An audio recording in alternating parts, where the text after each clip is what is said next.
Polling ബൂത്തിലേക്ക് എത്താൻ ഇനി 5 ദിവസം മാത്രമേ ഉള്ളൂ. അതുകൊണ്ട് തന്നെ ശക്തമായ രീതിയിലുള്ള പ്രചാരണ പരിപാടികളാണ് നടക്കുന്നത്. കാട്ടാക്കടയിൽ ഷാഫി പറമ്പിലാണ് റോഡ് ഷോയുമായി ഇപ്പോഴുള്ളത്. നിരവധിയായിട്ട് വിഷയങ്ങൾ ചർച്ച ചെയ്യപ്പെടുന്ന ഒരു തെരഞ്ഞെടുപ്പാണ്. ഒരുപാട് സംഭവങ്ങളുണ്ട്. എങ്ങനെയാണ് UDF-ന്റെ പ്രതീക്ഷ? UDF-ന്റെ തികഞ്ഞ പ്രതീക്ഷയാണ്.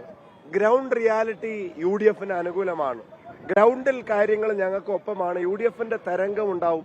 ഞങ്ങൾ ജയിച്ചു വരും എന്നുള്ള കാര്യത്തിന് ഒരു സംശയവും വേണ്ട കേട്ടാ. ഈ ശബരിമല വിഷയം, ഒപ്പം തന്നെ ഡീല്, ഒപ്പം ചില അവിശുദ്ധ കൂട്ടുകെട്ടുകൾ, അങ്ങനെയുള്ള നിരവധിയായിട്ടുള്ള വിഷയങ്ങൾ LDF-നെതിരെ ഉന്നയിക്കപ്പെടുന്നുണ്ടല്ലോ. ഈ തെരഞ്ഞെടുപ്പിൽ മാത്രമാണ് അതൊരു പൊതു സ്വഭാവമായിട്ടാണ് കണക്കാക്കുന്നത്? അതെല്ലാം അവരകപ്പെട്ട പ്രതിസന്ധിയുടെ ആഴമാണ്. ഇപ്പൊ ശബരിമല വിഷയം, അയ്യന്റെ സ്വർണം കവർന്ന ഒരു പാർട്ടിക്കാരനെ ജയിലിൽ കിടന്നിട്ട് പോലും പാർട്ടിയിൽ നിന്ന് പുറത്താക്കുന്നില്ല എന്ന് പറയുമ്പോ അവര് ഭയപ്പെടുന്നത് എന്താ? അവര് ഭയപ്പെടുന്നത് ഫർദർ ആരുടെയെങ്കിലും ഹയർ അപ്സിന്റെ പേര് പറയുമെന്നുള്ളതാണ്. അതൊന്ന്. 2, ഡീല് ഉണ്ടാക്കേണ്ടി വരുന്നത് എന്താ? നിങ്ങൾ മതങ്ങളിലേക്ക് ചുരുങ്ങുമ്പോ ഞങ്ങള് മനുഷ്യരിലേക്ക് പടരും എന്നൊക്കെ പറഞ്ഞുകൊണ്ടിരുന്ന ആളുകൾ ഇപ്പോൾ ഡീലുണ്ടാക്കേണ്ടി വരുന്ന കാര്യം എന്താ? ഭരണത്തിൽ നിന്ന് എടുത്തെറിയപ്പെടുമെന്നുള്ള ഭയം. 3, അവിഹിത കൂട്ടുകെട്ടുകൾ ഉണ്ടാക്കുന്നു. എവിടെയിടത്ത് BJP-യെ പ്രോത്സാഹിപ്പിക്കുന്നു, മറ്റിടത്ത് മറ്റു പല സംഘടനകളെയും പ്രോത്സാഹിപ്പിക്കുന്നു. SDPI ആയിട്ട് പോലും അവർ സംഘടനാപരമായ ഡീലുണ്ടാക്കാൻ ശ്രമിക്കുന്നു. എന്ന് പറഞ്ഞ അതിന്റെ അർത്ഥം എന്താ? നാം പെറ്റ മകനെ എന്നൊക്കെ പറഞ്ഞ് കരഞ്ഞിരുന്ന പാവപ്പെട്ട അഭിമന്യുവിന്റെ അമ്മയുടെ ചിത്രവും വീഡിയോ നമ്മുടെ മുമ്പിൽ കാണിച്ച് വർഗീയത തൊലയട്ടെ എന്ന് ചുമരിൽ എഴുതിയിരുന്ന ആളുകൾ ഇങ്ങനെയാണോ വർഗീയതയെ തൊലക്കുന്നത്? അപ്പൊ ആലോചിച്ച് നോക്കുക. ഭരണമില്ലെങ്കിൽ ജീവിക്കാൻ പറ്റില്ല. അതിനെന്താ ചെയ്യേണ്ടതെന്ന് ആലോചിക്കുമ്പോൾ ജനങ്ങൾ കൂടെ ഇല്ല. പകരം ഇങ്ങനെ ഏതെങ്കിലും തരത്തിലുള്ള ഡീലോ അവിധമായ കൂട്ടുകെട്ടുകളോ ഉണ്ടാക്കാൻ പറ്റുമോ ശ്രമിക്കുക. പക്ഷെ UDF-ന് ഒരു ഡീലുണ്ട്, അത് ജനങ്ങളുമായിട്ടാണ്. ആ ഡീലേ വർക്കൗട്ട് ആവുകയുള്ളൂ. ഈ തെരഞ്ഞെടുപ്പിന്റെ ഘട്ടത്തിൽ അവർ പ്രധാനമായും പറഞ്ഞു ഞങ്ങൾ വികസനം പറയുന്നു, പക്ഷേ UDF ഇത്തരത്തിലുള്ള വർഗീയത അല്ലെങ്കിൽ ബാക്കിയുള്ള കാര്യങ്ങൾ പറയുന്നു. വികസനം പറയാനായിട്ടുള്ള ധൈര്യം UDF-ന് ഇല്ലാത്തത് കൊണ്ടാണ് അത്തരത്തിലുള്ള വിഷയങ്ങൾ പ്രധാനമായി ഉയർത്തിക്കൊണ്ടുവരുന്നതെന്നാണ് പറയുന്നത്. അവർക്ക് വികസനം പറഞ്ഞാൽ പോരെ? ഞങ്ങളുടെ ധൈര്യക്കുറവ് പറഞ്ഞിട്ട് അവരെന്തിനാ BJP-ആയിട്ട് ഡീലുണ്ടാക്കുമ്പോൾ? അവർക്ക് ഇത്ര ധൈര്യം വികസനത്തിലുണ്ടായിരുന്നെങ്കിൽ അവരെന്തിനാ മറ്റു ഓർഗനൈസേഷൻസ് അഭിമന്യുവിനെ പോലും മറക്കുന്ന കൂട്ടുകെട്ടുകളിലേക്ക് അവരെന്താ പോകുന്നത്? ആ ധൈര്യമൊക്കെ PR-ലേ ഉള്ളൂ, ഗ്രൗണ്ടിലില്ല, ഫീൽഡിലില്ല. ഞങ്ങള് വികസനവും ഇവിടെ നടത്താൻ പോകുന്ന കാര്യങ്ങളും ഗവൺമെന്റിന്റെ വീഴ്ചകളും പറഞ്ഞിട്ടല്ലേ ഞങ്ങൾ വോട്ട് ചോദിക്കുന്നത്.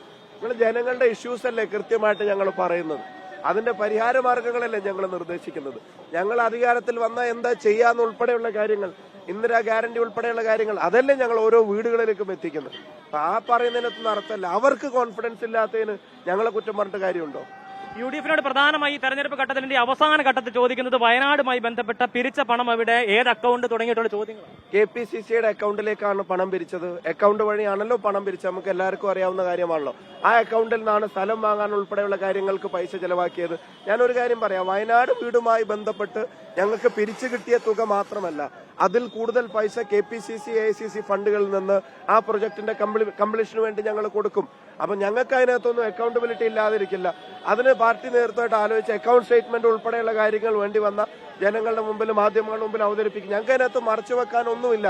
പക്ഷെ ഒരുപാട് നാളായി ചോദിക്കപ്പെടുന്നുണ്ട്, പക്ഷേ ഇതുവരെ ഒരു ക്ലാരിറ്റി വരുത്താൻ കഴിഞ്ഞില്ല. അതൊരു പോരായ്മയായിട്ട് ആളുകളുടെ മുന്നിൽ അപഹാസ്യരാകുന്ന രീതിയിലേക്ക് കാര്യങ്ങൾ. അതൊരു പ്രചരണമല്ല, അങ്ങനെ ഒരു പെർസെപ്ഷൻ ക്രിയേഷൻ അല്ലേ. ഇപ്പൊ ഞങ്ങൾക്ക് അക്കൗണ്ട് വഴി ഞങ്ങൾക്ക് പിരിച്ചു കിട്ടിയ പണം ഇത്ര, ഞങ്ങൾ അതിന്റെ സ്ഥലം വാങ്ങാൻ ഉൾപ്പെടെയുള്ള കാര്യങ്ങൾക്ക് സർക്കാർ ഏറ്റെടുത്ത പോലെ സ്ഥലം ഏറ്റെടുക്കുമെന്നല്ല. ഞങ്ങൾ പാർട്ടി പിരിച്ച പൈസ കൊണ്ടാ. ജനങ്ങള് 700 ചില്ലറ കോടി രൂപ സർക്കാരിലേക്ക് കൊടുത്തതിൽ നിന്ന് ചെയ്യുന്ന പോലെയല്ല.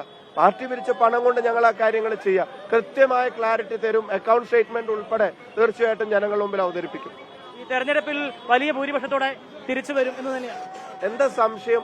ജനങ്ങൾ ഇപ്പൊ ഈ ബൈക്കും റാലിയൊക്കെ ഞങ്ങളുടെ പ്രവർത്തകരാണ്. ഈ റോഡ് സൈഡിൽ നിന്ന് കൈ കാണിക്കുന്ന ആളുകൾ, വീടുകളിൽ നിന്ന് പുറത്തു വരുന്ന ആളുകൾ, യാത്രക്കാരായിട്ടുള്ള ആളുകൾ, അവരെല്ലാവരും ഞങ്ങൾക്ക് അറേഞ്ച് ചെയ്ത് നിർത്താൻ പറ്റുമോ?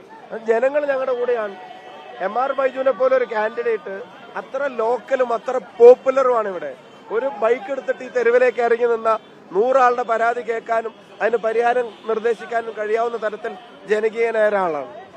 തീർച്ചയായും ശക്തമായ പ്രചാരണ പരിപാടികൾ തുടരുകയാണ്. വലിയ വിജയ പ്രതീക്ഷയിലാണ് UDF ഉള്ളത്. ക്യാമറമാൻ ജോസിനൊപ്പം AB John Thomas, Amrita news, Thiruvananthapuram.